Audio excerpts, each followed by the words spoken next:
Hello students, welcome to Dakshina e classroom. Redox reaction and equivalent concept का chapter चल रहा है और लास्ट लेक्चर तक हम आयोडोमेट्री एंड आयोडोमेट्री देख चुके हैं। आयोडोमेट्री में अपन क्या करते हैं, ऑक्सीडाइजिंग एजेंट के बारे में पता करते हैं। कैसे पता करते हैं कि ऑक्सीडाइजिंग एजेंट का रिएक्शन करवाते हैं एक्सिस ऑफ KI सॉल्यूशन से। ऑक्सीडाइजिंग एजेंट KI सॉल्यूशन में I- जो प्रेजेंट है आयोडाइन आयन, इसको ऑक्सीडाइज करवा के कहां पहुंचाता है I2 जीरो ऑक्सीडेशन स्टेट में और खुद रिड्यूस होके कोई ना कोई कंपाउंड बना लेता है। सिमिलरली जो I2 यहां पे बना है उसका एस्टिमेट लगाने के लिए हाइपो सॉल्यूशन यूज करते हैं। हाइपो सॉल्यूशन किसको बोलते हैं? Sodium thiosulphate. Sodium thiosulphate iodine को रिड्यूस करता है, रिड्यूस करवा के कहां पहुंचाएगा I-, खुद ऑक्सीडाइज हो जाएगा S4O6 2-, और ये रिएक्शन यहाँ 2 लगा दो, इधर 2 लगा दो, ये बैलेंस हो गया। तो इस पर्टिकुलर रिएक्शन में ऑक्सीडाइजिंग एजेंट के बारे में पता करने के लिए ये स्टेप्स फॉलो करते हैं और आपको गिवन डेटा क्या होता है सोडियम थायोसल्फेट के बारे में। सोडियम थायोसल्फेट का जो डेटा आपको गिवन होगा, इसके मोल से आप क्या निकाल लोगे? आयोडीन के मोल। और आयोडीन के मोल जब आपको पता चल गए तो आयोडीन के मोल से आप क्या निकाल लोगे? ऑक्सीडाइजिंग एजेंट के मोल। और यूज क्या करेंगे? Equivalent concept. ये रिएक्शन तो ऑलरेडी बैलेंस्ड है, यहाँ तो मोल कंसेप्ट यूज करके भी हम आगे प्रोसीड कर सकते हैं और क्वेश्चंस में आंसर निकाल सकते हैं।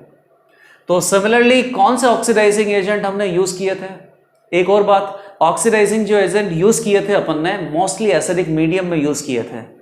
सारे ऑक्सीडाइजिंग एजेंट I- को ऑक्सीडाइज करवा के क्या बनाएंगे? I2। और ये रिएक्शन तो इंडिपेंडेंट है, ये रिएक्शन हर किसी मेथड में कॉमन रहेगा। ओके, तो ऑक्सीडाइजिंग एजेंट अपने पास क्या हो गया? जैसे कि KMnO4 हो गया, K2Cr2O7 हो गया, HNO2 हो गया, Cl2 हो गया, ClO मतलब कि HClO हो गया। और क्या हो सकता है?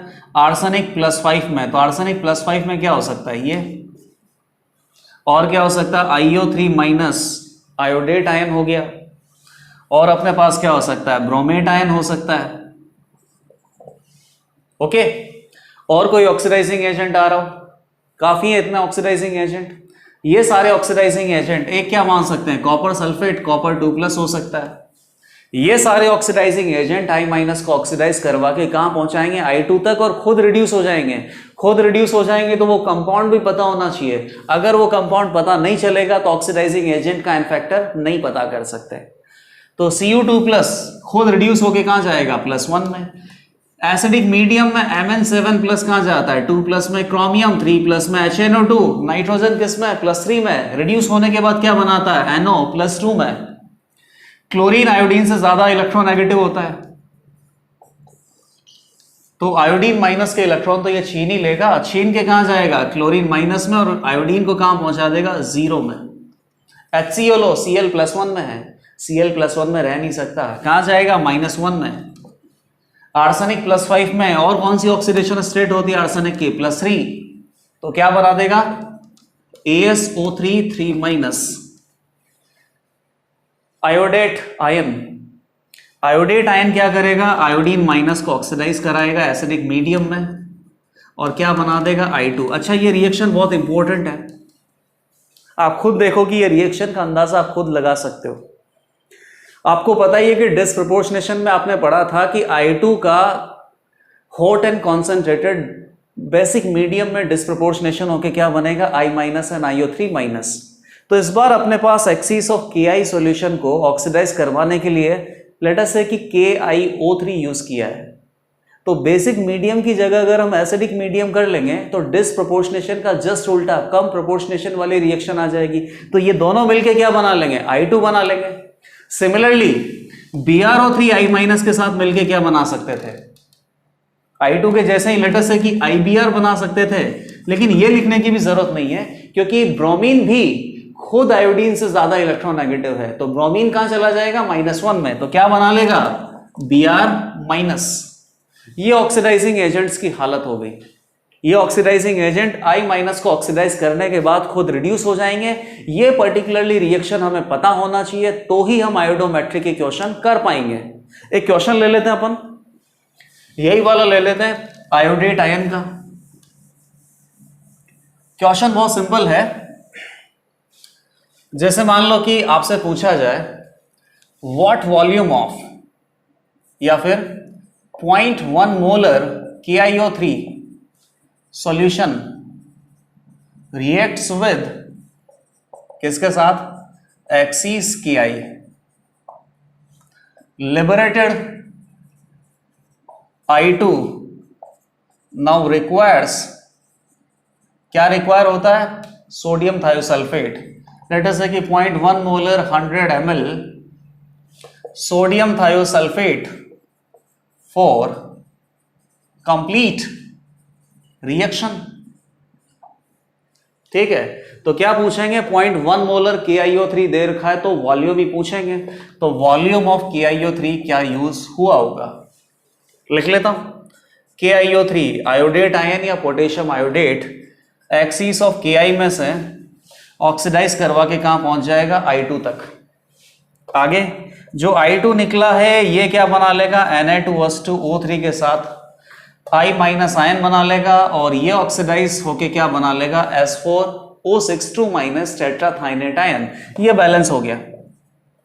ये आपको कितना दे रखा है, 0.1 मोलर 100 ml। तो 0.1 मोलर को 100 से मल्टीप्लाई कर दो, कितना आ गया, 10 मिलीमोल। और 10 मिलीमोल तो ये कितना यूटिलाइज हुआ होगा, 5 मिलीमोल। आयोडीन का जो अमाउंट है वो कितना आ गया, 5 मिलीमोल। अब आयोडीन के अमाउंट से आपको क्या निकालना है, KiO3 का अमाउंट। तो रिएक्शन अपने पास बैलेंस नहीं है, बैलेंस करके भी हम आंसर बता सकते हैं। बैलेंस नहीं है तो अपन क्या यूटिलाइज कर सकते हैं, इक्विवेलेंट कॉन्सेप्ट का n फैक्टर वाला मेथड। सारी इंफॉर्मेशन मैं यहां पे लिख चुका हूं। तो n फैक्टर आपको निकालना है। n फैक्टर क्या होता है, पर मोल ऑफ द सब्सटेंस जितने टोटल इलेक्ट्रॉन का गेन होता है या टोटल इलेक्ट्रॉन का लॉस होता है।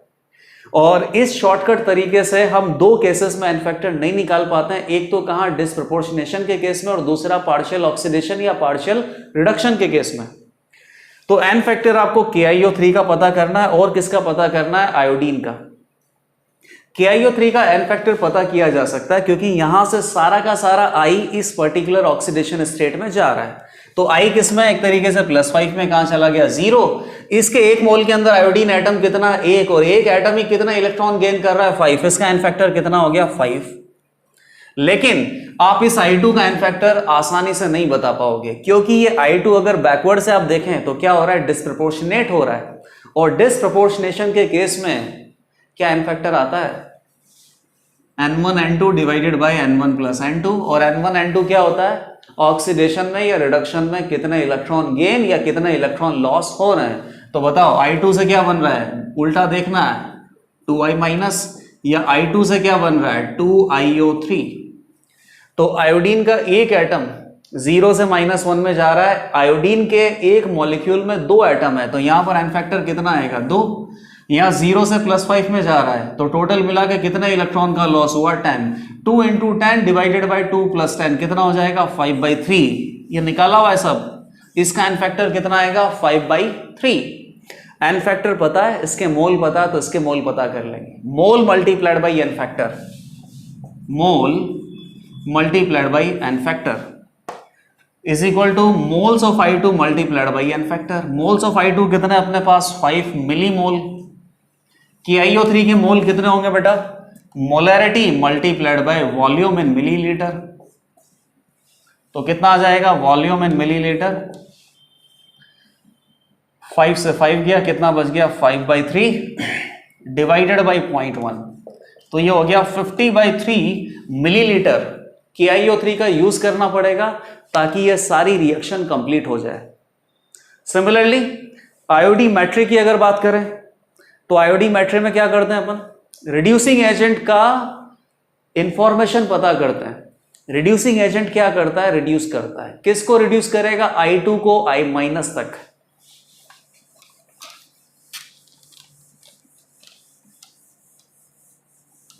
आयोडीमेट्री में रिड्यूसिंग एजेंट के बारे में पता करते हैं। आयोडीमेट्री किसको रिड्यूस करते हैं अपन, I2 को। कहां तक रिड्यूस करते हैं, I- में। और रिड्यूसिंग एजेंट क्या करेगा, खुद ऑक्सीडाइज होगा। कौन कौन से रिड्यूसिंग एजेंट यूज कर सकते हैं, बताओ कौन इलेक्ट्रॉन दे सकता है, जो अपनी लोएस्ट ऑक्सीडेशन स्टेट में होता है, जैसे कि H2S, जैसे कि हाइड्रोजीन, जैसे कि सल्फाइड आयन, और कौन सा रिड्यूसिंग एजेंट हो सकता है? ये तो सबसे अच्छा है ही सही, ये तो हर जगह काम आ रहा है, हाइपो सॉल्यूशन। ये सामने वाले को रिड्यूस करेंगे तो खुद ऑक्सीडाइज होंगे, ऑक्सीडाइज होके कहां जाता है? जीरो, सल्फर बनाता है, ये कहां जाता है? Nitrogen, zero oxidation state. ये कहां जाएगा? ऑक्सीडाइज होके +4 से कहां जा सकता है? +6 तक जा सकता है। सल्फाइड आयन से क्या बन जाएगा? Sulphate ion. और Na2H2O3 ऑक्सीडाइज होके क्या बनाता है? S4O6 2- thiosulphate ion. और इस तरीके से आयोडीमेट्री का जो क्वेश्चन होगा वो तो सिंगल स्टेप ही होगा। आपको आयोडीन के बारे में बता रखा होगा, रिड्यूसिंग एजेंट के बारे में पूछा जाएगा। इसका क्वेश्चन हम कर भी चुके हैं, काफी सिंपल है ये। नेक्स्ट टॉपिक है अपने पास, ब्लीचिंग पाउडर के अंदर कितना क्लोरीन अवेलेबल है। अवेलेबल क्लोरीन का या फ्री क्लोरीन का परसेंटेज निकालना है, मोर इंपॉर्टेंटली वेट परसेंटेज निकालना है। तो ब्लीचिंग पाउडर किसको बोलते हैं? CaOCl2। क्या क्या प्रेजेंट होता है इसके अंदर? कैल्शियम 2+ आयन प्रेजेंट होता है, क्लोराइड आयन प्रेजेंट होता है, OCl- हाइपोक्लोराइड आयन प्रेजेंट होता है। दोनों के ऊपर -1 चार्ज है, कैल्शियम के ऊपर +2 चार्ज है, दैट मीन्स चार्ज बैलेंस है, न्यूट्रल कंपाउंड है। और आपने सही गेस किया है कि यही आयन्स यहां पे प्रेजेंट है। अब आप बोलोगे कि sir chlorine ion, chlorine gas का जो परसेंटेज है ब्लीचिंग पाउडर में बहुत इजीली निकाला जा सकता है। जैसे कि क्लोरीन का क्या मास है? 71 यहाँ पे, divided by total bleaching powder का मास मल्टीप्लाइड बाय 100, ये क्लोरीन का वेट परसेंटेज हो गया। तो इस तरीके से ये आंसर आ गया अपना। लेकिन ऐसा बिल्कुल भी नहीं है, बिकॉज यहाँ पे ब्लीचिंग पाउडर का जो सैंपल है that may be pure, that may be impure, और मोस्ट प्रोबेबली ब्लीचिंग पाउडर का सैंपल इम्प्योर ही होगा। इसीलिए क्लोरीन का जो वेट परसेंटेज है वो थ्योरेटिकली नहीं निकाल सकते। आपको क्या करना पड़ेगा? एक्सपेरिमेंट करना पड़ेगा, और एक्सपेरिमेंट करके ये पता करना पड़ेगा कि W ग्राम ब्लीचिंग पाउडर के सैंपल में से कितना क्लोरीन गैस निकल सकता है। टोटल जो अपने पास ये पता करने के लिए एक्सपेरिमेंट करते हैं उसमें 3 स्टेप्स होती है। सबसे पहली स्टेप क्या होती है? इधर लिखता हूं मैं। सबसे पहली स्टेप होती है कि ब्लीचिंग पाउडर को डाइल्यूट एसिड के साथ रिएक्ट किया जाता है। ठीक है, जैसे कि डाइल्यूट एसिड अपने पास क्या हो गया? H2SO4 हो गया, HNO3 हो गया, CS3COOH हो गया। प्रोडक्ट क्या बनेंगे? अभी प्रोडक्ट क्या बनेंगे ये भी इजीली हम गैस कर सकते हैं, अगर आपने पिछले लेक्चर्स में ध्यान दिया हो डिस्प्रपोर्शनेशन रिएक्शन का। एक डिस्प्रपोर्शनेशन रिएक्शन था अपने पास हैलोजन का, दिखाता हूं मैं आपको। Cl2 को अगर dilute and cold basic medium में रिएक्शन करवाया जाए तो Cl का डिस्प्रपोर्शनेशन होके 0 से -1 Cl- बन जाता है, और +1 ऑक्सीडेशन स्टेट में क्या बन जाता है? ClO-। क्लोरीन बेसिक मीडियम में डिस्प्रपोर्शनेट होता है। और इस पर्टिकुलर रिएक्शन पे ध्यान दे तो अपने पास क्या है? क्लोरीन माइनस और chlorine oxide, sorry hypochloride ion. और इसमें अगर एसिडिक मीडियम अप्लाई कर दिया जाए तो मुझे लगता है कि ये जो फर्स्ट रिएक्शन था इसका रिवर्स रिएक्शन यहां पे ऑब्टेन होगा, और प्रोडक्ट क्या बन जाएगा? Cl2। Chlorine minus and chlorine ClO- का एसिडिक मीडियम में रिएक्शन करवाया जाए तो कम प्रपोर्शनेशन होगा, और प्रोडक्ट आपको क्या मिलेगा? Cl2। तो यहां प्रोडक्ट क्या मिल गया? Cl2। ब्लीचिंग पाउडर से Cl2 मिल गया अपन को, और बाकी प्रोडक्ट क्या मिलेगा? कैल्शियम आयन जो है एसिड के नेगेटिव आयन के साथ मिलकर एक सॉल्ट बना लेगा, जैसे कि कैल्शियम सल्फेट हो सकता है, कैल्शियम नाइट्रेट हो सकता है, या फिर कैल्शियम एसिटेट हो सकता है। अब यहां पे जितना भी क्लोरीन निकला है उसको आगे फर्दर रिएक्ट करवाते हैं एक्सिस ऑफ Ki सॉल्यूशन से। सेकंड स्टेप क्या होता है? क्लोरीन जितना भी यहां से निकला है उसकी रिएक्शन करवाते हैं axis of Ki solution, potassium iodide. तो क्या करेगा? क्लोरीन एक ऑक्सीडाइजिंग एजेंट है, क्लोरीन की अच्छी खासी इलेक्ट्रोनेगेटिविटी है, क्लोरीन -1 में रहना चाहता है, तो क्लोरीन आयोडाइड आयन में से एक इलेक्ट्रॉन छीन लेगा और खुद कहां चला जाएगा? -1 में, और सामने वाले को ऑक्सीडाइज करवा देगा। आयोडीन के इलेक्ट्रॉन छीन लिए तो आयोडीन को कहां पहुंचा देगा? 0 में। इस रिएक्शन को हम चाहे तो इजीली बैलेंस भी कर सकते हैं, 2Ki और यहां पे क्या लगा दो? 2Cl, ऑलरेडी बैलेंस रही है। क्लोरीन ने आयोडाइड आयन को ऑक्सीडाइज करवा के I2 में पहुंचा दिया और खुद Cl2 से Cl- में चला गया। अब थर्ड स्टेप, आयोडोमेट्री हमने पढ़ी रखा, अब तो अंदाजा लग गया होगा कि यहां से जितनी भी आयोडीन लिबरेटेड है उस आयोडीन का एस्टिमेशन कैसे किया जाता है, हाइपो सॉल्यूशन से। हाइपो सॉल्यूशन किसको बोलते हैं, सोडियम थायोसल्फेट। सोडियम थायोसल्फेट एक यहां पे रिड्यूसिंग एजेंट है, I2 को रिड्यूस कर देता है, कहां पहुंचाता है I- में, और खुद ऑक्सीडाइज हो जाता है S4O62- सोडियम टेट्राथाइनेट आयन। ये भी हम चाहे तो बैलेंस कर सकते हैं, इक्विवेलेंट कॉन्सेप्ट का यूज करने का जरूरत ही नहीं है, मोल कॉन्सेप्ट से ही आंसर आ जाएगा। यहां क्या लगा दो 2 और S2O3 जस्ट डबल है, वहां पे S4O6, यहां पे क्या लगा दो 2, ये ऑलरेडी बैलेंस्ड है। अब ब्लीचिंग पाउडर के सैंपल में क्लोरीन का एस्टिमेशन जब हम करते हैं तो उसकी पहली डाइल्यूट एसिड से रिएक्ट करवाते हैं, Cl2 निकला, उसको एक्सिस ऑफ Ki से रिएक्ट करवाते हैं, यहां से क्या बनेगा I2, और I2 कितना बना इसको एस्टिमेट करने के लिए हाइपो सॉल्यूशन से रिएक्ट करवाते हैं। कंप्लीट रिएक्शन है ये।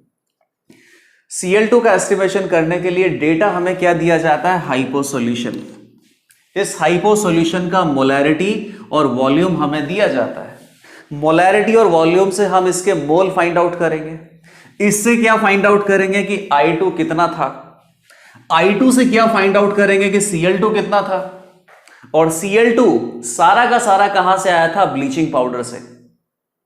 तो अगर हमें Cl2 का अमाउंट पता चल जाएगा तो क्लोरीन का वेट परसेंटेज क्या होगा, क्लोरीन का weight divided by bleaching powder का वेट मल्टीप्लाइड बाय 100। तो मोल कंसेप्ट से ही देख लेते हैं यहां पे कि क्लोरीन का वेट परसेंटेज क्या आएगा। आयोडीन को कंप्लीटली रिडॉक्स रिएक्शन में टाइट्रेट करने के लिए सोडियम थायोसल्फेट का क्या मोलैरिटी और क्या वॉल्यूम लगेगा वो आपको दिया हुआ है। तो इसके नंबर ऑफ मोल कितने हो जाएंगे, M/V। सही है। इसके 2 मोल के लिए इसके कितने मोल की जरूरत है, 1, मतलब कि आयोडीन का जस्ट हाफ मोल रिक्वायर्ड होता है। तो आयोडीन का यहां पे कितना मोल होगा, M/V डिवाइडेड बाई 2। इधर आ जाता हूं, आयोडीन के कितने मोल है, M/V डिवाइडेड बाई 2। आयोडीन के सामने भी 1 है, क्लोरीन के सामने भी 1 है, मतलब दोनों के मोल्स यहां पे बराबर होंगे। तो क्लोरीन के मोल भी कितने होंगे, M/V डिवाइडेड बाई 2। अब ये सारा का सारा क्लोरीन कहां से निकला है, ब्लीचिंग पाउडर के सैंपल में से। तो परसेंटेज ऑफ या फिर weight percentage of free chlorine in bleaching powder sample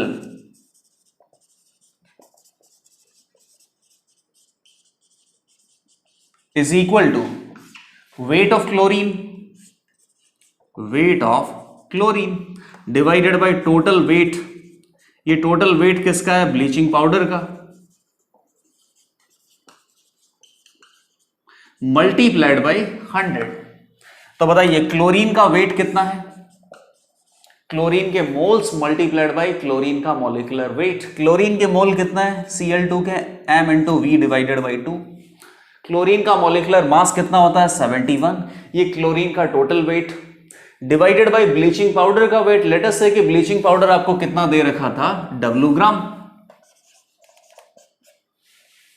71, यहां पे भी क्या है, ग्राम, मल्टीप्लाइड बाय 100 कर देंगे तो क्लोरीन का wait percentage in bleaching powder sample अपने पास आ चुका है। लेकिन ये तीनों स्टेप काफी इजी है, इन्हीं तीनों स्टेप्स को यूज करके क्लोरीन का अमाउंट पता करते हैं।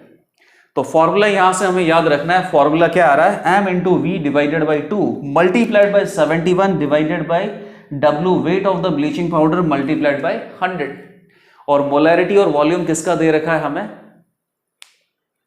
हाइपो सॉल्यूशन का। तो इसी के ऊपर बेस्ड हम एक क्वेश्चन कर सकते हैं। क्वेश्चन काफी सिंपल होगा, यही तीनों स्टेप्स को मैं क्वेश्चन में डिस्क्राइब करूंगा और आप ऐसे मत सोचना कि क्वेश्चन कुछ और दिया गया है। जैसे क्वेश्चन क्या होगा अपने पास, 3.55 gram sample of bleaching powder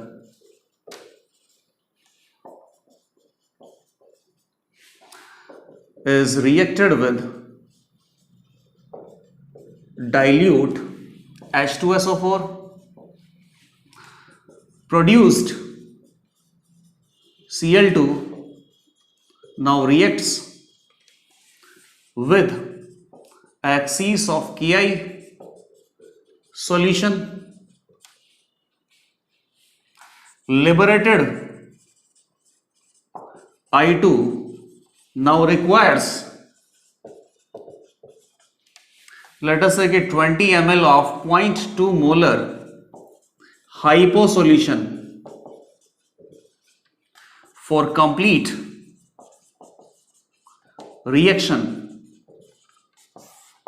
सारे स्टेप वही है, ब्लीचिंग पाउडर को पहले डाइल्यूट एसिड से रिएक्ट करवाया, Cl2 निकला, Cl2 को एक्सिस Ki सॉल्यूशन से रिएक्ट करवाया, I2 निकला, I2 का एस्टिमेशन करने के लिए हाइपो सॉल्यूशन से रिएक्ट करवाया, और हाइपो सॉल्यूशन यहां पर कंप्लीट रिएक्शन को पॉसिबल करने के लिए कितना चाहिए उसका अमाउंट आपको दे रखा है। तो क्वेश्चन क्या होगा, calculate percentage of free chlorine in sample. Sample में क्लोरीन का क्या परसेंटेज है, तो फॉर्मूला लगा लेते हैं सीधा, m into V divided by 2 multiplied by 71 divided by W multiplied by 100। क्या मोलैरिटी और क्या वॉल्यूम है हाइपो सॉल्यूशन का, 20 ml एंड 0.2 मोलर, तो कितना हो जाएगा ये 4 मिलीमोल।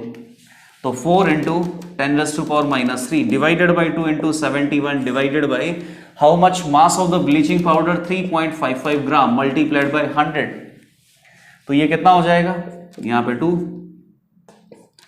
ये 20 टाइम्स, ये कैंसिल आउट हो जाएगा, तो कितना आएगा आंसर, 4% ब्लीचिंग पाउडर के अंदर अवेलेबल क्लोरीन का परसेंटेज है। काफी इजी टॉपिक था। परसेंटेज ऑफ अवेलेबल क्लोरीन निकालने के लिए 3 स्टेप का यूज करते हैं, तीनों स्टेप्स काफी इजी है। नेक्स्ट जो टॉपिक अपने पास है that is volume strength of H2O2 solution. H2O2 क्या होता है, हाइड्रोजन पेरोक्साइड, और हाइड्रोजन पेरोक्साइड बहुत ही अनस्टेबल कंपाउंड होता है।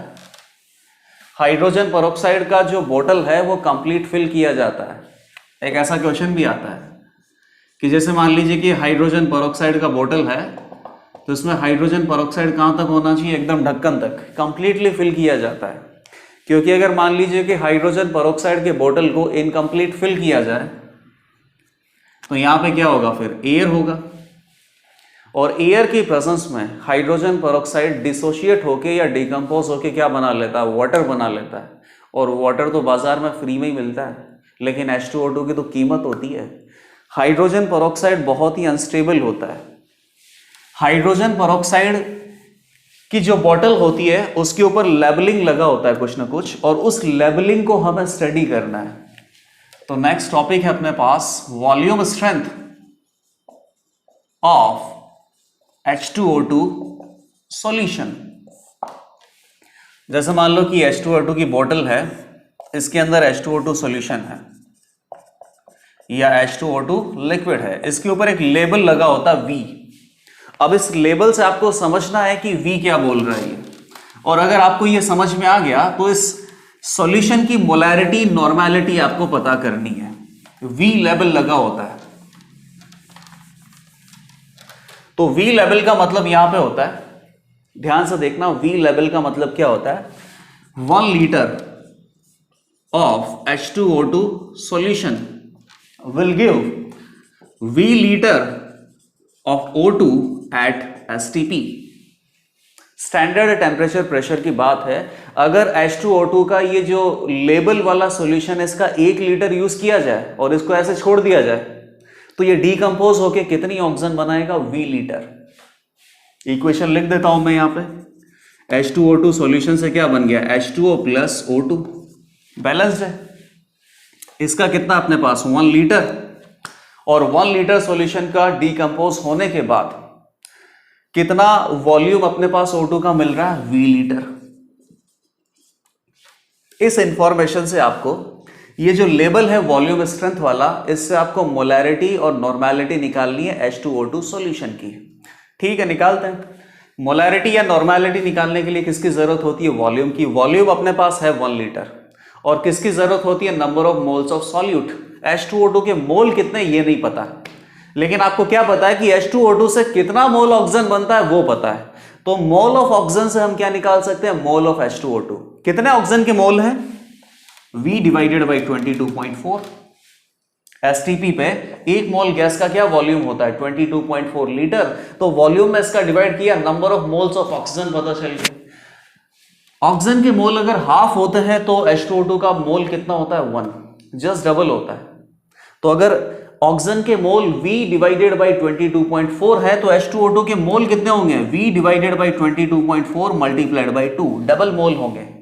अब आ जाते हैं H2O2 सॉल्यूशन की मोलैरिटी क्या होगी, moles of H2O2 divided by volume of solution in litres, 1 litre. तो मोलैरिटी कितनी आ गई, V डिवाइडेड बाय 11.2। कितना सिंपल फॉर्मूला है, केवल बस आपने ये समझा कि H2O2 सॉल्यूशन के ऊपर जो वॉल्यूम स्ट्रेंथ का लेवल लगा होता है उसका मीनिंग क्या है, उस मीनिंग से आपने इक्वेशन लिखा, इक्वेशन से आपने ये डिराइव कर लिया कि H2O2 का मोलैरिटी क्या होगा। सिमिलरली कोई पूछे कि नॉर्मेलिटी क्या होगी, तो नॉर्मेलिटी निकालना भी काफी इजी है। नॉर्मेलिटी निकालने के लिए आपको किसकी जरूरत पड़ेगी, एन फैक्टर की, और एक रिलेशन पता है, normality is equal to molarity multiplied by n factor. और आपको एक क्वेश्चन मैंने लेक्चर्स में करवाया था कि H2O2 का जो एन फैक्टर होता है ना वो हमेशा कितना होता है, 2। तो नॉर्मेलिटी इज इक्वल टू क्या हो गया, molarity multiplied by n factor 2। Molarity है V divided by 11.2 multiplied by 2, तो V बाई 5.6 H2O2 सॉल्यूशन का नॉर्मेलिटी हो गया, जिसका वॉल्यूम स्ट्रेंथ कितना दे रखा है, V। हम चाहे तो इसके ऊपर एक क्वेश्चन कर सकते हैं, क्वेश्चन भी काफी सिंपल होगा। क्वेश्चन में रिडॉक्स रिएक्शन वाला ही ले लेते हैं, और रिडॉक्स रिएक्शन में जो सब्सटेंसेस की इंफॉर्मेशन आपको मिलती है वो वॉल्यूम और मोलैरिटी के टर्म में मिलती है। तो ऐसा करता हूं कि इस बार मैं मोलैरिटी नहीं देता हूं, इस बार क्या दे देता हूं, वॉल्यूम स्ट्रेंथ दे देता हूं, या वॉल्यूम स्ट्रेंथ निकालने के लिए बोल देता हूं। क्वेश्चन अपने पास लेट अस से कि 0.1 molar 100 ml K2Cr2O7 is sufficient to titrate 50 ml of H2O2 solution। H2O2 का K2Cr2O7 के साथ टाइट्रेशन कर रहे हैं, दोनों का अमाउंट आपको दे रखा है। What is volume strength of H2O2 solution.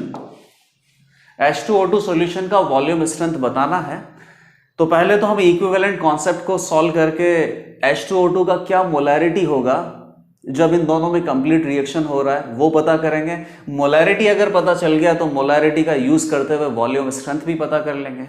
K2Cr2O7 क्या है बेटा, एक ऑक्सीडाइजिंग एजेंट है, और H2O2 भी एक ऑक्सीडाइजिंग एजेंट और रिड्यूसिंग एजेंट दोनों हो सकता है, लेकिन K2Cr2O7 यहाँ पे ऑक्सीडाइजिंग एजेंट ही है। ये K2Cr2O7 को कोई सामने वाला ऑक्सीडाइज नहीं कर सकता, क्योंकि क्रोमियम यहाँ ऑलरेडी किस में होता है, +6 में। +6 से +7 में थोड़ी चला जाएगा ऑक्सीडाइज होके। इसका मतलब क्या है कि K2Cr2O7 as an oxidizing agent react करेगा और H2O2 को रिड्यूसिंग एजेंट बनना पड़ेगा।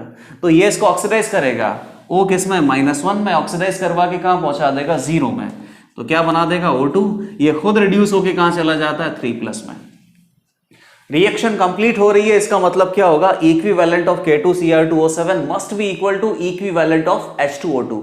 इक्विवेलेंट कितने होते हैं बेटा, number of moles multiplied by n factor. Number of moles कितने हैं, 0.1 into 100 ml millimole multiplied by n factor. K2Cr2O7 के एक मोल में क्रोमियम एटम कितने हैं, 2। दोनों क्रोमियम एटम +6 से कहां जा रहे हैं, +3। कितने इलेक्ट्रॉन का गेन हुआ, 6।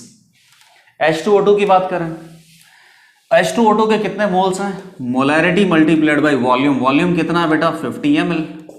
ये मोल्स आ गए। इक्विवेलेंट निकालने के लिए एन फैक्टर से मल्टीप्लाई करो। H2O2 का एन फैक्टर हमेशा ही कितना होता है, 2। वापस से निकाल के देख लो, H2O2 के एक मोल के अंदर ऑक्सीजन एटम कितने, 2। दोनों ऑक्सीजन एटम का ऑक्सीडेशन स्टेट कितना है -1, कहां चला गया 0, कितने इलेक्ट्रॉन का लॉस 1 इलेक्ट्रॉन का, लेकिन दोनों ऑक्सीजन एटम के लिए कितने इलेक्ट्रॉन का लॉस 2 इलेक्ट्रॉन का, एन फैक्टर कितना आ गया 2। सॉल्व किया इसको तो 50 से 100 गया 2 टाइम्स, कितना आ गया 0.6 is equal to molarity of H2O2 solution. H2O2 solution का concentration in terms of molarity आ गया, लेकिन आपसे क्या पूछा है वॉल्यूम स्ट्रेंथ, तो बताना volume strength divided by 11.2 is equal to molarity, ये फॉर्मूला डिराइव किया था, तो वॉल्यूम स्ट्रेंथ कितना हो जाएगा molarity into 11.2 that is equal to 11.2 multiplied by 6, ये आंसर हो गया। तो H2O2 सॉल्यूशन के ऊपर जो लेबल लगा होता है वॉल्यूम स्ट्रेंथ का, उसका मोलैरिटी और नॉर्मैलिटी के साथ क्या रिलेशन होता है, बहुत इजीली डिराइव हो गया। नेक्स्ट टॉपिक है अपने पास ओलियम का जो स्ट्रेंथ है वो किस तरीके से रिपोर्ट किया जाता है। ओलियम किसको बोलते हैं H2SO7, कैसे बोल सकते हैं उसको H2SO4 प्लस SO3। H2SO4 का जो सॉल्यूशन होगा उसके अंदर अपने पास SO3 सल्फर ट्राइऑक्साइड गैस एक तरीके से मिक्स है। तो जैसे मान लो कि ओलियम का जो सैंपल है उसकी एक बोतल है अपने पास, इस सैंपल के अंदर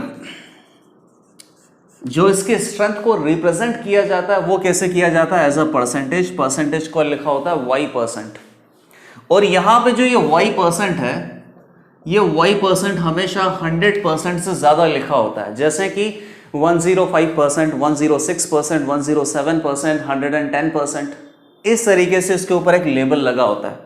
इस लेबल का क्या मतलब होता है, इस लेबल का मतलब क्या होता है, for a 100 gram sample of oleum,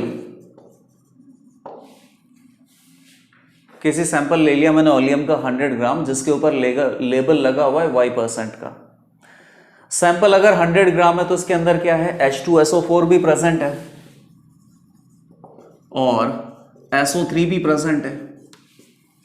अब H2SO4 कितना प्रेजेंट है और SO3 कितना प्रेजेंट है, यही हमें ये Y% दिखाने वाला है। तो इसके अंदर कितना SO3 प्रेजेंट है वो देखना है। SO3 अंदर इसके उतना ही प्रेजेंट है जितना कि Y-100% वाटर के साथ कंबाइन हो सकता है। SO3 present is as much as that can be combined with Y-100% water. ठीक है, लेट अस से कि इसके पास लेबल लगा हुआ है 105% का, तो 105% का लेबल लगा हुआ है और ये ओलियम का सैंपल हम लेंगे कितना 100 ग्राम। परसेंट पे मत जाना, परसेंट तो केवल एक लेबल है। सैंपल अपने पास कितना होगा 100 ग्राम का ही होगा। सैंपल और कितना हो सकता है 200 ग्राम, 300 ग्राम, 1 किलो, 2 किलो, कितना भी हो सकता है। लेकिन for a general better understanding हमारा सैंपल अभी कितना है 100 ग्राम का, और इसके अंदर उतना ही SO3 प्रेजेंट है जितना कि Y-100 ग्राम वाटर के साथ कंबाइन हो सके। Y-100 ग्राम वाटर के साथ कंबाइन, तो 105% की अगर लेबल है ना तो इसका मतलब क्या हो गया 105 में से 100 हटा है, कितना बचा 5। इसके अंदर SO3 कितना होगा जितना 5 ग्राम वाटर के साथ कंबाइन हो सके। एग्जाम्पल लेट अस से कि 105% ओलियम, तो इसके अंदर क्या होगा free SO3 available is as much as that can be combined with 5 gram of water। अब आपको इसके अंदर SO3 का अमाउंट पता चल गया, तो आप चाहें तो SO3 का वेट परसेंटेज भी बता सकते हैं। कैसे? SO3 का weight divided by total weight multiplied by 100। लेकिन ये तो एक पर्टिकुलर एग्जांपल हो गया, हमें क्या करना है जनरलाइज्ड एग्जांपल पे जाना है। तो जनरलाइज्ड एग्जांपल के लिए अपन Y% ही रहने देते हैं। तो Y% का क्या मतलब होगा कि यहां पर उतना SO3 प्रेजेंट है जितना कि Y-100 ग्राम वाटर के साथ कंबाइन हो सकता है। तो देखते हैं कि SO3 Y माइनस 100 ग्राम के साथ कितना कंबाइन हो सकता है। इक्वेशन लिखो, H2O plus SO3 that is equal to H2SO4। बहुत इजी इक्वेशन है। इसका 1 मोल इसके 1 मोल के साथ कंबाइन होगा क्योंकि बैलेंस रिएक्शन है। H2O का कितना होता है 18 ग्राम, SO3 का कितना होता है 80 ग्राम। 18 ग्राम 80 ग्राम के साथ कंबाइन हो सकता है। 18 ग्राम 80 ग्राम के साथ कंबाइन हो सकता है। तो y माइनस 100 ग्राम कितने के साथ कंबाइन होगा 80 divided by 18 into y minus 100। 80 divided by 18 multiplied by y minus 100 gram SO3 के साथ कंबाइन हो सकता है। और इतना SO3 मेरे पास 100 ग्राम सैंपल के अंदर प्रेजेंट है। तो अब आपको बताना है wait percentage of free SO3 कितना होगा। वेट ऑफ SO3 और free SO3 divided by total weight multiplied by 100 कितना आ जाएगा। ये SO3 का वेट हमने लिख रखा है, टोटल वेट अपने पास सैंपल का कितना है 100 ग्राम। तो आ जाएगा SO3 का weight divided by total weight multiplied by 100। तो ये परसेंटेज आ गया 80 divided by 18 into y minus 100। काफी इजी था। अच्छा एक बात और थोड़ा विचार करो कि जब हम इसमें वाटर एक्स्ट्रा मिला देंगे, कितना वाटर मिला देंगे जितना SO3 के साथ कंबाइन हो सकता है। तो जब वाटर एक्स्ट्रा मिला देंगे तो फिर कंप्लीटली SO3 किस में कन्वर्ट हो जाएगा H2SO4 में। और अब ये ओलियम का सैंपल क्या हो जाएगा प्योर H2SO4। ये एग्जांपल लेना, 100 ग्राम अपने पास ओलियम का सैंपल है, उस 100 ग्राम के अंदर H2SO4 भी प्रेजेंट है और SO3 भी प्रेजेंट है और उसके ऊपर लेबल लगा रखा है 105%। इसका मतलब क्या है कि उसके पास उतना SO3 प्रेजेंट है जितना कि 5 ग्राम वाटर के साथ कंबाइन हो सकता है। तो अगर 100 ग्राम के सैंपल में वो 5 ग्राम वाटर अगर मैं ऐड कर दूं तो सारा का सारा SO3 वाटर के साथ कंबाइन होके क्या बना लेगा H2SO4। और पहले भी उसमें H2SO4 था, अब वापस से H2SO4 बन गया। तो कंप्लीट सॉल्यूशन कितना हो जाएगा प्योर H2SO4 और कंप्लीट सॉल्यूशन कितना हो जाएगा 105 ग्राम का हो जाएगा। एक एग्जांपल लेते हैं अपन यहां पे। जैसे कि मान लो कि एक ओलियम सैंपल है, ओलियम सैंपल के ऊपर मैंने लेबल लगा रखा है 109%। तो आपको क्या करना है कि फ्री SO3 का वेट परसेंटेज बताना है। मीनिंग समझ लो, मीनिंग समझना बहुत इंपॉर्टेंट है, बाकी फॉर्मूला लगा के तो आप आंसर बढ़िया से बता दोगे। इसका मतलब क्या है, इसका मतलब क्या है कि मान लो कि एक 100 ग्राम सैंपल है किसका ओलियम का, जिसके अंदर क्या है SO3 भी है और H2SO4 भी है, दोनों मिला के 100 ग्राम का सैंपल है। SO3 कितना है उतना ही SO3 है जितना कि 9 ग्राम वाटर के साथ कंबाइन हो सके। तो 9 ग्राम वाटर के साथ जितना SO3 कंबाइन हो सकता है, 9 कहां से आया 109% माइनस 100%। 9 ग्राम वाटर के साथ जितना SO3 कंबाइन हो सकता है उतना ही SO3 यहां पर है और बाकी बचा हुआ कौन है H2SO4। तो आप सबको पता ही है SO3 प्लस H2O इससे क्या बनता है H2SO4। 18 ग्राम 80 ग्राम, 18 ग्राम के साथ 80 कंबाइन होता है तो 9 ग्राम के साथ कितना कंबाइन होगा 40। तो एक तरीके से यहां पर SO3 कितना है 40 ग्राम और H2SO4 कितना है 60 ग्राम। और इस 40 ग्राम SO3 में अगर मैं 9 ग्राम वाटर मिला देता हूं तो टोटल मिला के कितना हो जाएगा ये सैंपल 40 प्लस 9 प्लस 60 कितना हो जाएगा 109 ग्राम। और वही इंडिकेशन यहां पे लगा हुआ होता है। इस इंडिकेशन के अनुसार 100 ग्राम का सैंपल इतने ग्राम का हो सकता है अगर सफिशिएंट वाटर मिला दिया जाए तो बताओ, कोई फॉर्मूला मैंने इस्तेमाल नहीं किया, मैंने जनरल उसका मीनिंग इस्तेमाल किया है। अब बोला है कि आप wait percentage of free SO3 बताओ।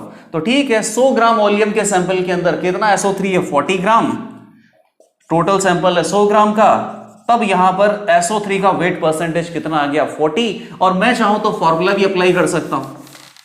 फॉर्मूला देखो क्या है, 80 divided by 18 into Y 109 minus 100, इसको सॉल्व करोगे तब भी कितना आएगा 40%। तो फॉर्मूला तो चलो अच्छी बात है, लेकिन आपको मीनिंग पता होना चाहिए, और ये मीनिंग अगर आपको पता है तो आप ओलियम की स्ट्रेंथ को परसेंटेज ऑफ फ्री SO3 में बता सकते हैं। नेक्स्ट टॉपिक है अपने पास हार्डनेस ऑफ वाटर। तो बेसिकली इसमें जो टर्म्स है जैसे कि soft water and hard water, दोनों का मतलब आपको पता है। सॉफ्ट वाटर किसको बोलते हैं? जो कि सोप या डिटर्जेंट के साथ लेदर प्रोड्यूस करता है, फोम प्रोड्यूस करता है, ठीक है ना। जिस सोप या डिटर्जेंट को पानी में मिक्स करने से झाग आ जाता है वो पानी कैसा है? सॉफ्ट। और जहां पर सोप या डिटर्जेंट को मिक्स करने से कोई झाग नहीं बनता उसको क्या बोलते हैं? Hard water. तो सबसे पहले तो अपन ये देखते हैं कि सोप मिक्स करने से ये जो झाग बनते हैं ना, लेदर प्रोड्यूस होते हैं, वो क्यों होते हैं। तो जैसे मान लो कि एक सोप का एग्जांपल ले लेते हैं अपन। सोप क्या होते हैं अपने पास? सोडियम सॉल्ट ऑफ या alkali metal salt of fatty acids. अब फैटी एसिड क्या है? मोटा एसिड। मोटा एसिड मतलब हो गया कि अपने पास जैसे ऑर्गेनिक एसिड होता है ना, कार्बोक्सिलिक एसिड, लेकिन उसमें जो कार्बन की चेन है ना काफी लंबी होनी चाहिए, तो उसको क्या बोलेंगे? Fatty acid. फैटी एसिड का अगर सोडियम के साथ सॉल्ट बनाएंगे तो उसको क्या बोलेंगे? सोप। जैसे एक एग्जांपल हो गया अपने पास सोडियम स्टीयरेट, स्टीयरिक एसिड और सोडियम हाइड्रोक्साइड से मिलकर बना है। क्या फॉर्मूला है? C17H35COO- Na+। ये एक सोप है। अब इस सोप को आपने क्या किया? वाटर में मिक्स किया। सबको पता है कि वाटर में सोप मिक्स होता ही है, तो क्या बनेगा? कैटायन और एनायन में ब्रेक हो जाएगा। ये एनायन हो गया और Na+ एक्वस कैटायन हो गया।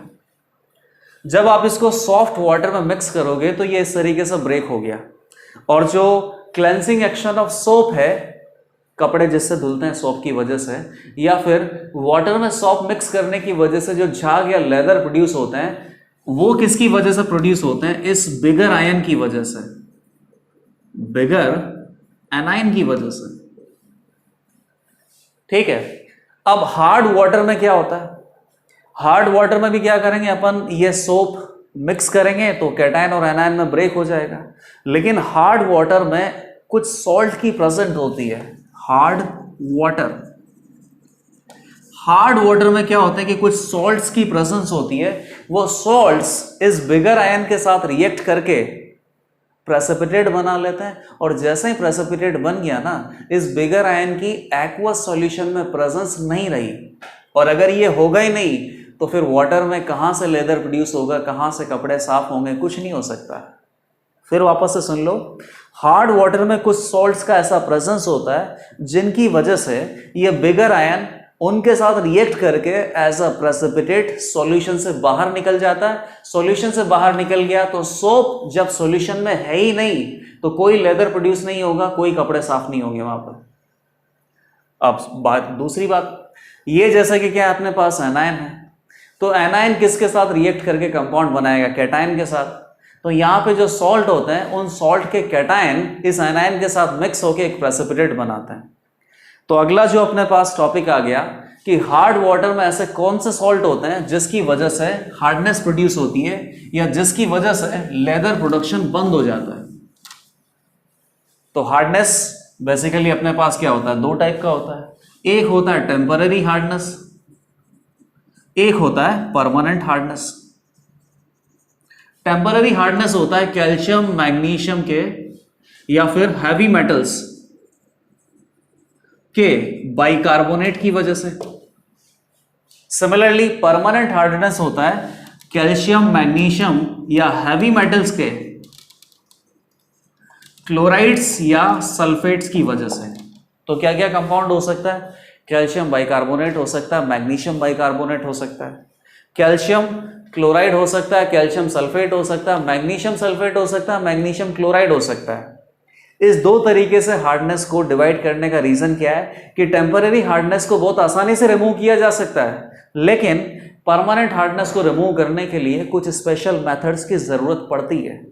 टेम्पररी हार्डनेस को तो आपने सुना ही होगा ना, ये तो लोगों का प्रैक्टिकल एक्सपीरियंस होता है कि हार्ड वाटर में अगर टेम्पररी हार्डनेस है तो उसको रिमूव करने के लिए क्या करो? बॉईल कर दो जिसमें ठीक हो जाएगा पानी। फिर उसके बाद आप खुद सोप मिक्स करके उससे खूब कपड़े धो, कोई दिक्कत नहीं है।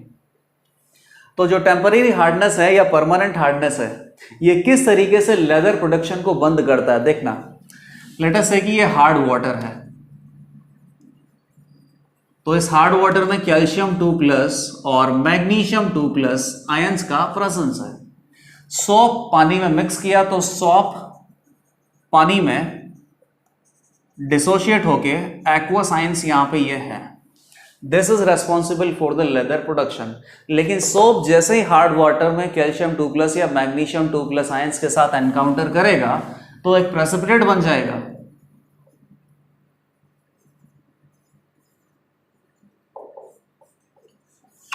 कैल्शियम स्टीयरेट का एक प्रेसिपिटेट बन जाएगा, और कैल्शियम स्टीयरेट का जो प्रेसिपिटेट बनेगा वो इस बिगर आयन को सिस्टम से बाहर ले गया। सिस्टम से बाहर ले गया तो अब लेदर प्रोडक्शन नहीं होने वाला। सिमिलरली मैग्नीशियम के साथ कंबाइन होगा तो क्या बनेगा, मैग्नीशियम स्टीयरेट, और वो एक प्रेसिपिटेट के रूप में कंपाउंड कंटेनर के एकदम बॉटम में जाके सेटल डाउन हो जाएगा। ठीक है, तो अगर आपको हार्डनेस को रिमूव करना है तो बेसिकली आपके पास एक ही प्रॉब्लम है कि इन सॉल्ट में से आपको क्या हटाना है, कैल्शियम और मैग्नीशियम 2+ आयन हटाना है। अगर आपने कैल्शियम और मैग्नीशियम 2+ आयन हटा दिए तो फिर सोप को पानी में मिक्स करने के बाद लेदर प्रोड्यूस होगा और ऐसी कोई दिक्कत नहीं आएगी। कैल्शियम 2+ और मैग्नीशियम 2+ आयन को हटाना है। तो what are the methods to remove hardness? Methods to remove hardness, let us say कि पहला देख लेते हैं टेम्पररी हार्डनेस। एक मेथड तो अभी बता दिया था कि जस्ट अगर टेम्पररी हार्डनेस है अपने पास तो ऐसे वाटर को बॉईल करके उसे सॉफ्ट वाटर में कन्वर्ट किया जा सकता है। तो एक मेथड हो गया बाय बॉइलिंग। कैल्शियम या मैग्नीशियम के क्या है, बाइकार्बोनेट हैं।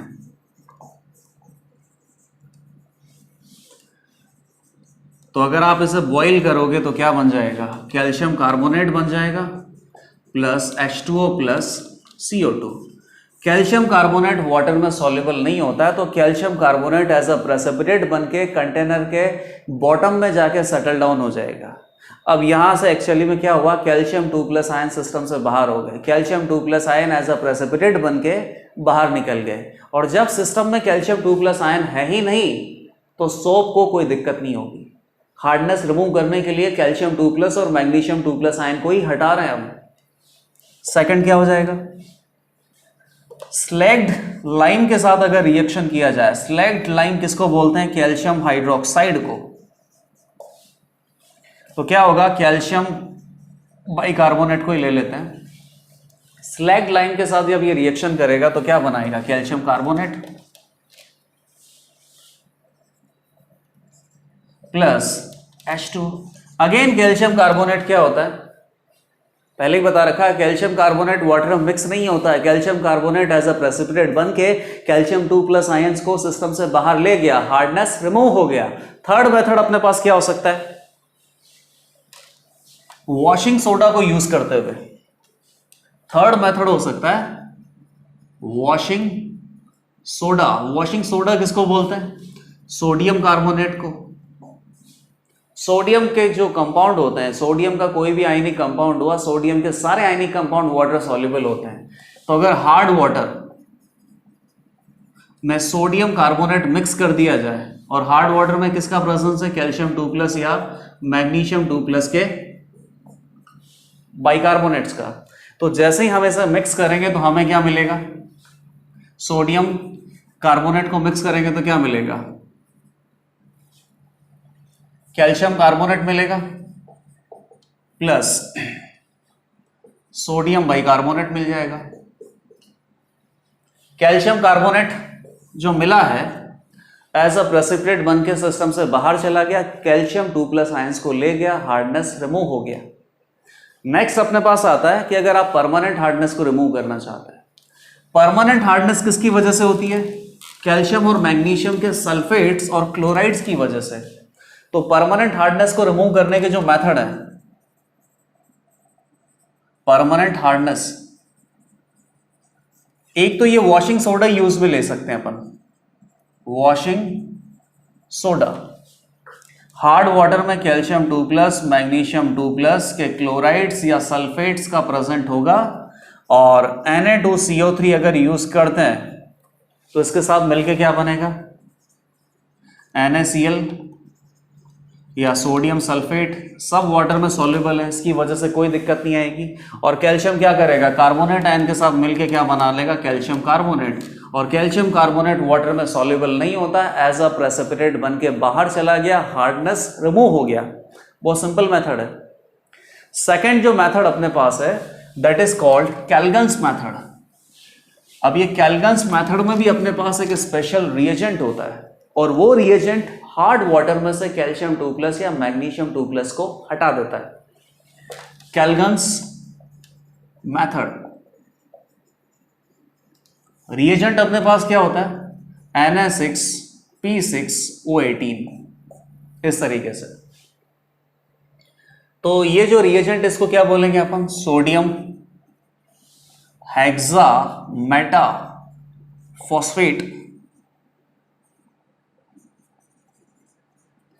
चाहे तो अपन इसके स्ट्रक्चर को ऐसे लिख लें, Na2Na4PO36 कैटायन और एनायन में। तो यहां पे क्या प्रेजेंट है अपने पास, Na+ आयंस है, और ये सोडियम हेक्सा मेटाफॉस्फेट का अपने पास एक बड़ा सारा आयन है, जिसके अंदर मेटाफॉस्फेट दैट मीन्स कि साइक्लिक फॉस्फेट की स्ट्रक्चर है, काफी लंबी चौड़ी स्ट्रक्चर है। हार्ड वाटर के अंदर हम ये मिक्स कर देते हैं तो ये मिक्स हो जाएगा, ठीक है, पानी में मिक्स हो गया। और हार्ड वाटर में किसका प्रेजेंस है, कैल्शियम और मैग्नीशियम 2+ का। कैल्शियम और मैग्नीशियम 2+ ही हार्डनेस के लिए रेस्पॉन्सिबल है। तो ये क्या करेगा, इसमें ये जो एनायन है, ये एनायन कैल्शियम 2+ और मैग्नीशियम 2+ को अपने ऊपर चिपका लेगा, एड्सॉर्ब कर लेगा। तो कैल्शियम 2+ और मैग्नीशियम 2+ सॉल्ट सॉल्यूशन में से निकल गए। क्या बना देगा ये, Na2 कैल्शियम, एक कैल्शियम के ऊपर 2 पॉजिटिव चार्ज होता है, तो 2 Na+ यहां से निकल जाएंगे, तो Na2CaPO3 6 ये आयन बना दिया। अब आप देख लीजिए कि सॉल्यूशन के अंदर कैल्शियम 2+ और मैग्नीशियम 2+ अलग से अवेलेबल नहीं है, ये इस आयन के अंदर अवेलेबल है, और ये आयन खुद एनायन है। तो जो अपने पास स्टीयरेट एनायन था उसके साथ ये रिएक्ट करके सेटल डाउन नहीं होगा, स्टीयरेट आयन सॉल्यूशन में बना रहेगा, और जिससे कि लेदर प्रोडक्शन हो सकता है। नेक्स्ट अपने पास आता है परम्यूटेट मेथड। ये भी बहुत इजी मेथड है। परम्यूटेट मेथड में भी अपने पास क्या होता है, जैसे कि कैल्गन्स मेथड में होता है, एक स्पेशल रिएजेंट होता है, और वो रिएजेंट कैल्शियम 2+ और मैग्नीशियम 2+ को हटाने का काम करेगा। परम्यूटेट मेथड,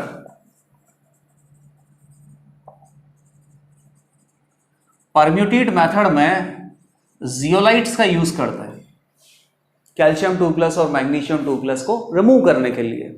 जियोलाइट्स अपने पास क्या होता है, 3D सिलिकेट होता है। 3D सिलिकेट के अंदर ऑक्सीजन एटम जो सिलिकॉन से कनेक्टेड है, सिलिकॉन के चारों ऑक्सीजन एटम शेयर्ड होते हैं। सिलिकेट का ये मॉलिक्यूलर फॉर्मूला नहीं होता है, जनरल फॉर्मूला होता है, या एम्पेरिकल फॉर्मूला होता है। मॉलिक्यूलर फॉर्मूला तो कुछ हो ही नहीं सकता, क्योंकि ये सिलिकेट कहाँ तक एक्सटेंडेड है किसी को नहीं पता है। तो सिलिकेट जो 3D सिलिकेट है, इसमें से कुछ सिलिकॉन एटम्स को रिमूव करके हम उनकी जगह एल्यूमिनियम इंट्रोड्यूस कर देते हैं। सिलिकॉन की वैलेंसी कितनी है, 4, एल्यूमिनियम की कितनी होगी, 3, तो 3 वैलेंसी तो एल्यूमिनियम सेटिस्फाई कर देगा, चौथी वैलेंसी बची रहेगी, तो ऑक्सीजन के ऊपर एक इलेक्ट्रॉन बचा रहेगा, तो कौन सा चार्ज आ जाएगा इस पूरी यूनिट के ऊपर, नेगेटिव। और उस नेगेटिव चार्ज को सेटिस्फाई करने के लिए अपन क्या यूज कर सकते हैं, एल्कली मेटल कैटाइंस, जैसे कि सोडियम का यूज कर लिया। तो ये जो पर्टिकुलरली सिस्टम अपने पास बना है ना, इस पूरे सिस्टम को अपन क्या बोलते हैं, जियोलाइट्स। जियोलाइट्स में वाटर ऑफ क्रिस्टलाइजेशन भी प्रेजेंट होता है, तो यहां पे और क्या लिख सकता हूं मैं, .H2। सिलिकेट यूनिट जियोलाइट के अंदर कितना हो सकता है, लेट अस से कि x, और वाटर ऑफ क्रिस्टलाइजेशन कितना हो सकता है, y। इस तरीके से ये एक अपने पास एक जनरल फॉर्मूला है जियोलाइट्स का। इस फॉर्मूले को हम चाहें तो और कैसे रिप्रेजेंट कर सकते हैं कि ये जो अपने पास पॉलीमेरिक यूनिट है, इसके ऊपर कौन सा चार्ज आया था, नेगेटिव। और क्या हो सकता है अपने पास, सोडियम प्लस से अपने ये नेगेटिव चार्ज को सेटिस्फाई किया था। तो इस पर्टिकुलर रिएजेंट को हम चाहें तो कैसे लिख सकते हैं, NaZ। जैसे ही ये रिएजेंट हार्ड वाटर में मिक्स करेंगे तो हार्ड वाटर में जो कैल्शियम 2+ और मैग्नीशियम 2+ आयंस की प्रेजेंस है, ये जियोलाइट आयन कैल्शियम 2+ और मैग्नीशियम 2+ को खा के प्रेसिपिटेट बना लेगा। तो क्या बन जाएगा,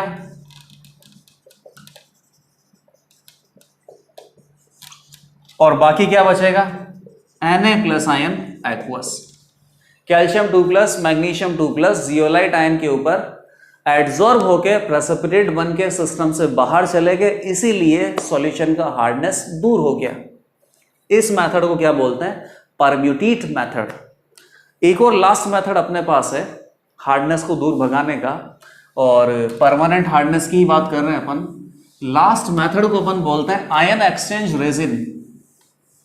आयन एक्सचेंज रेजिन, एक्सचेंज मतलब कि एक्सचेंज करेंगे, किसको एक्सचेंज करेंगे, कैल्शियम 2+ मैग्नीशियम 2+ को, क्योंकि यही हार्डनेस का कारण है। और आयन एक्सचेंज रेजिन, रेजिन मतलब कि कोई रिएजेंट होगा बड़ा सारा, वो कैल्शियम 2+ और मैग्नीशियम 2+ आयन को एक्सचेंज कर देगा। ठीक है, तो आयन एक्सचेंज रेजिन का पूरा मेथड हम स्टडी करते हैं। आयन एक्सचेंज रेजिन में भी अपने पास 2 टाइप होता है, आयन एक्सचेंज रेजिन। एक होता है कैटायन एक्सचेंज, एक होता है एनायन एक्सचेंज। जो कैटायन को एक्सचेंज करे दैट इज कैटायन एक्सचेंज, जो एनायन को एक्सचेंज करे दैट इज एनायन एक्सचेंज। तो रेजिन कैटायन एक्सचेंज करेगा तो रेजिन को अपन ऐसे बोल सकते हैं RH। पानी में हार्ड वाटर में सॉल्युबल है, अगेन हार्ड वाटर में किसका प्रेजेंस है, कैल्शियम 2+ मैग्नीशियम 2+ एक्वस का। तो इन कैटायंस को एक्सचेंज करेगा तो क्या बनाएगा, ये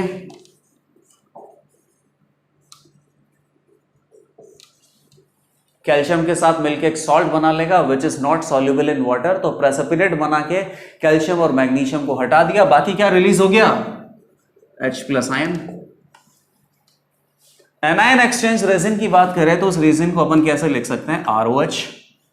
और एनायन एक्सचेंज करेगा दैट मीन्स क्लोराइड आयन और सल्फेट आयन को ये एक्सचेंज कर सकता है, तो क्या बना लेगा, RCl या R सल्फेट। और अगेन ये प्रेसिपिटेट बन के सिस्टम से बाहर चले जाएंगे, बाकी अपने पास किसकी प्रेजेंस रहेगी, OH- आयन की। तो टोटल मिला के रेजिन का यूज करते हुए या तो कैटायन एक्सचेंज रेजिन का या एनायन एक्सचेंज रेजिन का, और हमने जो कैटायन या एनायन हार्डनेस के लिए रेस्पॉन्सिबल थे उनको हटा दिया। तो टोटल अपने पास ये काफ़ी सारे मेथड हो गए हार्डनेस के रिमूव करने के। क्या क्या हो गया, जैसे कि बॉइलिंग हो गया, या स्लैग्ड लाइम के साथ रिएक्शन हो गया, या फिर वॉशिंग सोडा के साथ हो गया, कैल्गन्स मेथड हो गया, परम्यूटेट मेथड हो गया, आयन एक्सचेंज रेजिन हो गया।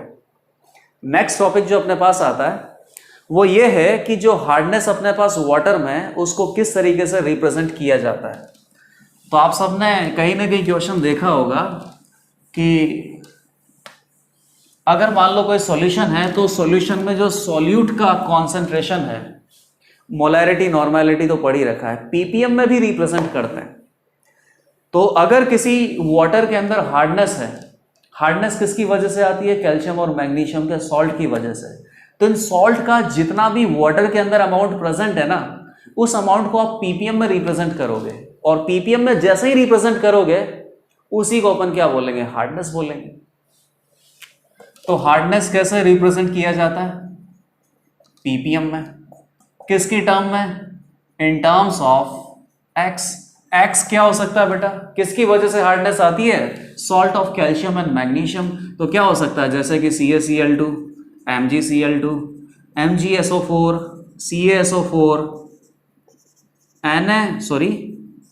CaHCO3 whole twice, calcium bicarbonate, magnesium bicarbonate.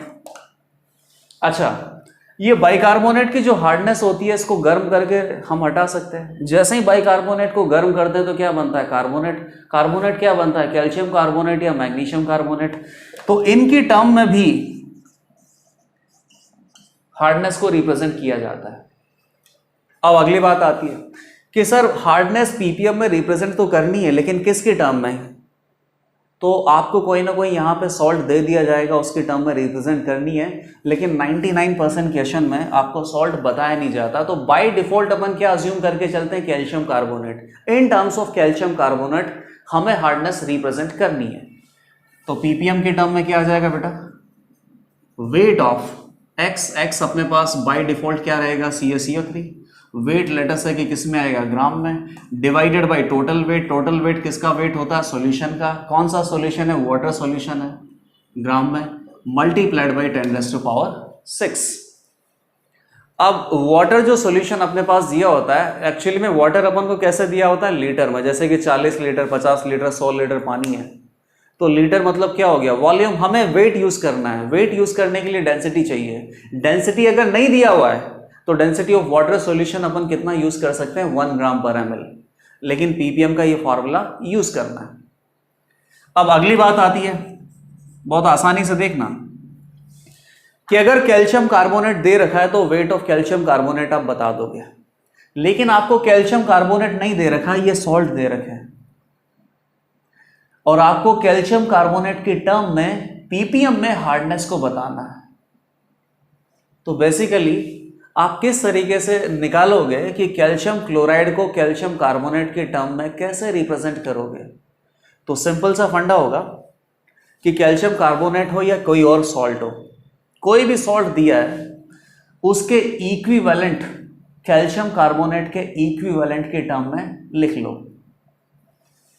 क्या लिखेंगे, इक्विवेलेंट ऑफ एनी सॉल्ट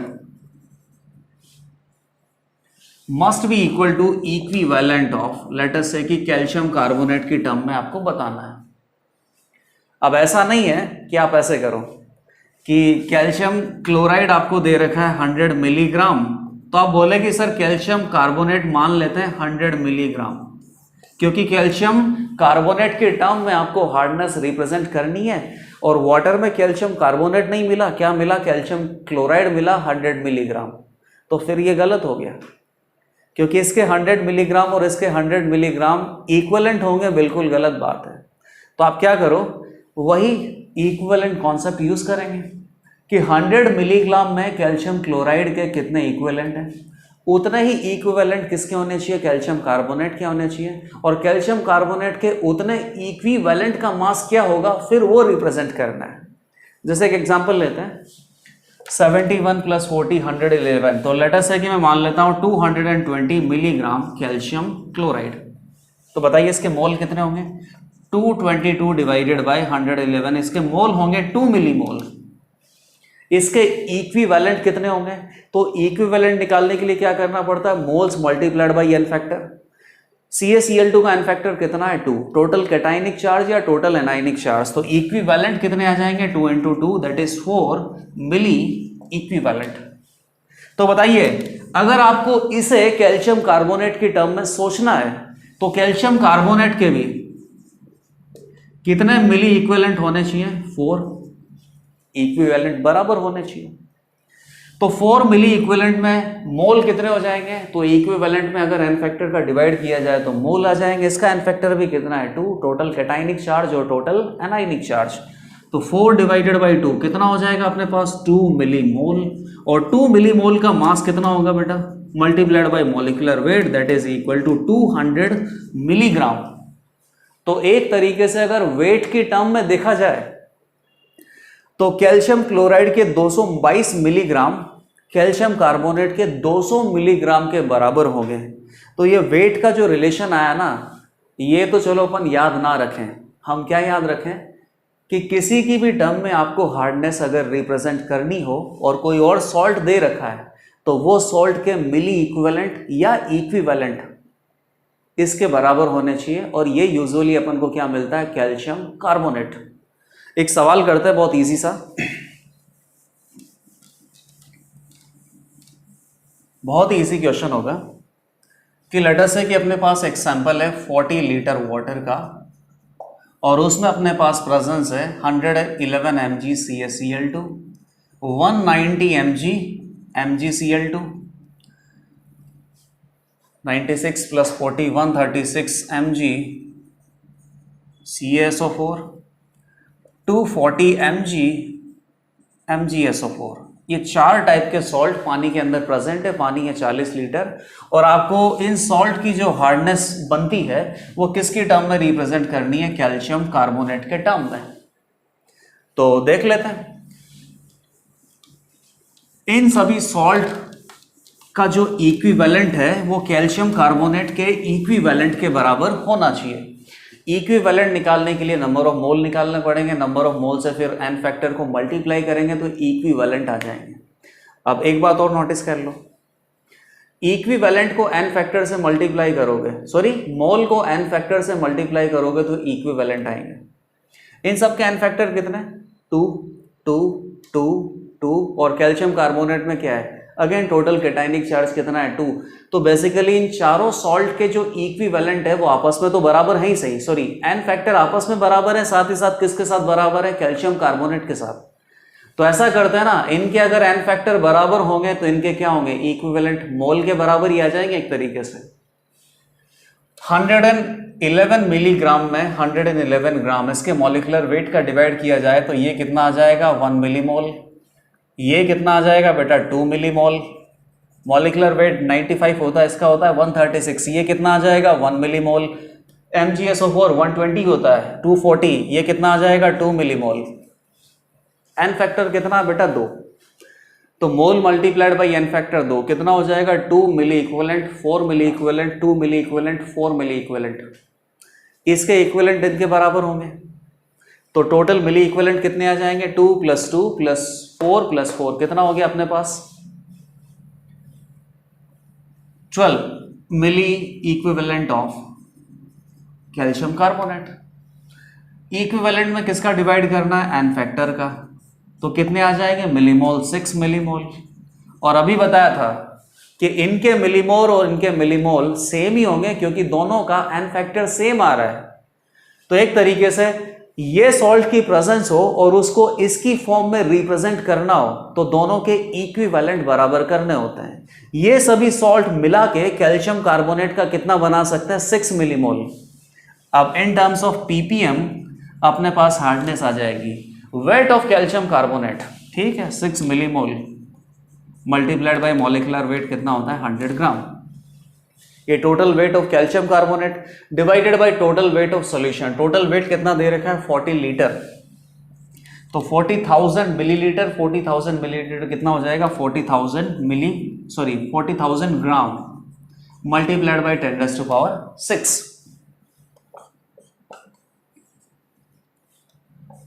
10⁻⁴। तो ये अपने पास हार्डनेस आ गई 60 ppm in terms of calcium carbonate. बहुत इजी था। तो हार्डनेस का जो पर्टिकुलर टॉपिक है ये यहाँ पे खत्म हो गया है।